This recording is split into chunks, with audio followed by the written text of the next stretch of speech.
What's up, anglers? Bill Score, the Florida Bass Paddler, and we're going to be doing a little river fishing today. So water's high. I'm reading depths from 13 to 16 feet, so we'll see if we catch anything. It's going to be a tough one. Stay tuned.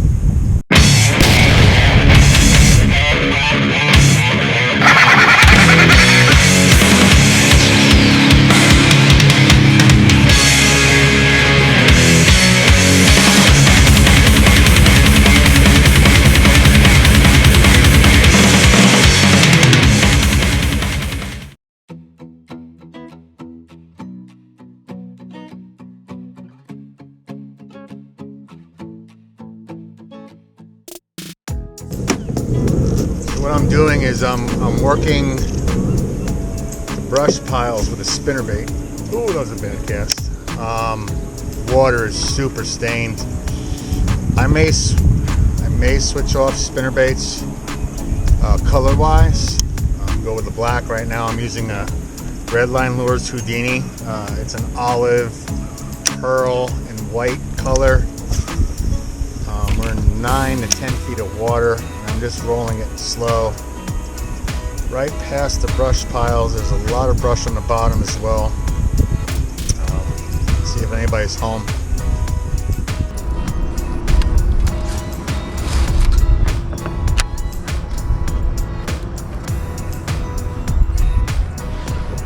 Nice.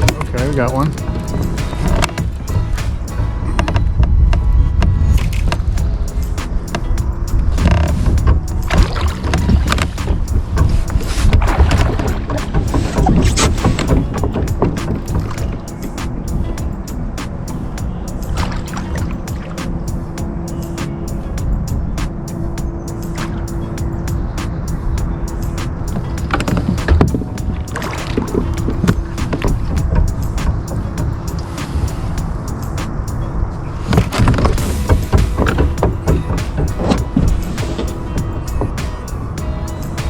Nice fish.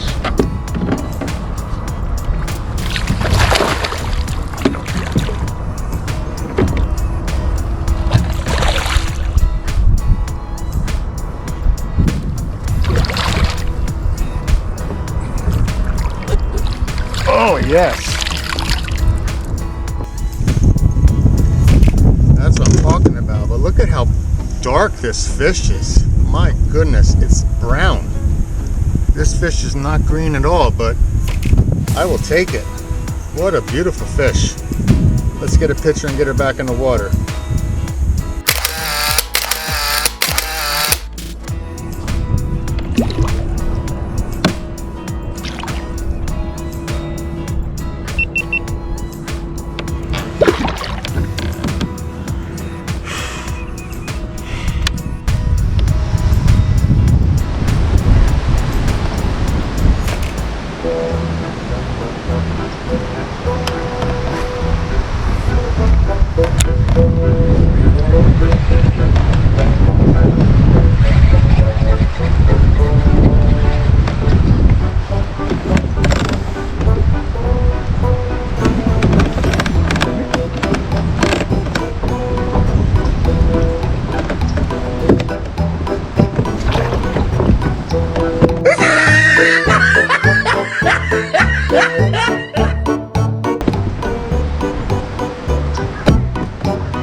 So this is still fairly new to me. Again, I usually fish shallower water. When I lived in South Florida, there were some deep pockets and all, but overall the average depth was about 4 to 6 feet.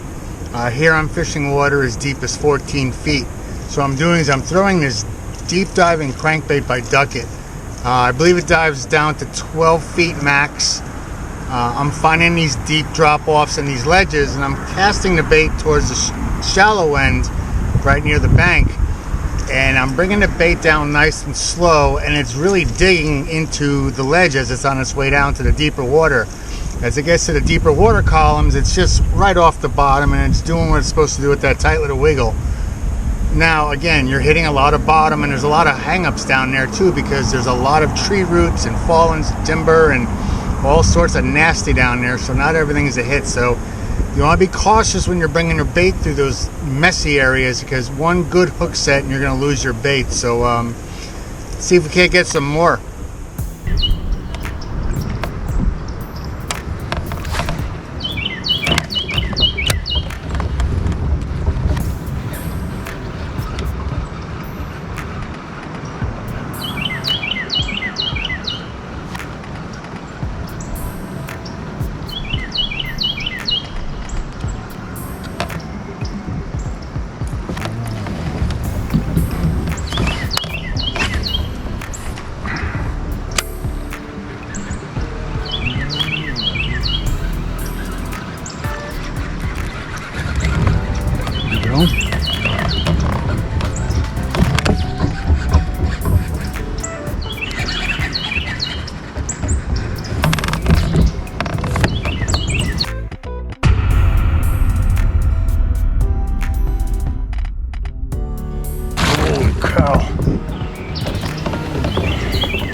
This might be my personal best. I don't know.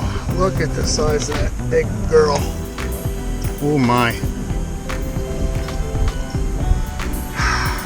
We're gonna get a picture first, obviously, and then I'm gonna weigh her and let her go.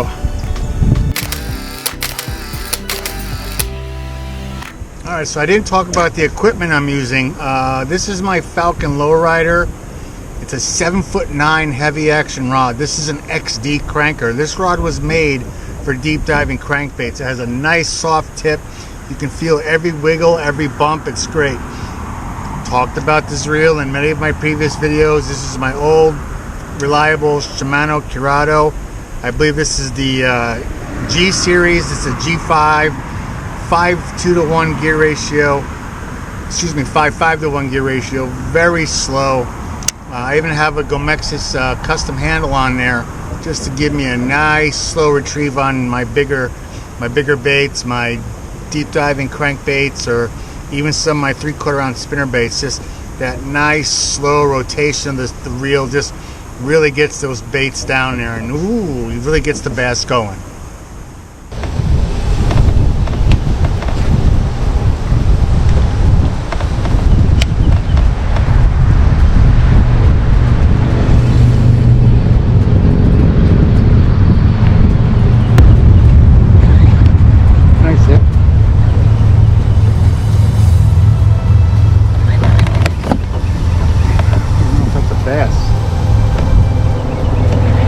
Feel like it. Oh, right. It's a good fight or whatever it is. Oh, God, it is a bass.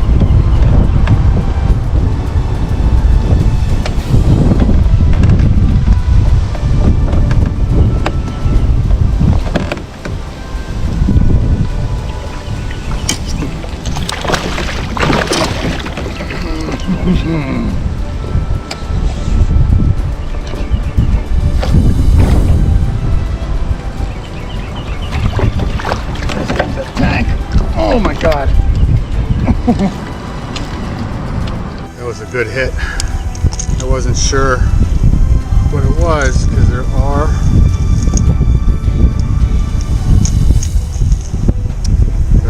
hybrid bass in here. I think it was a shaky head kind of hit.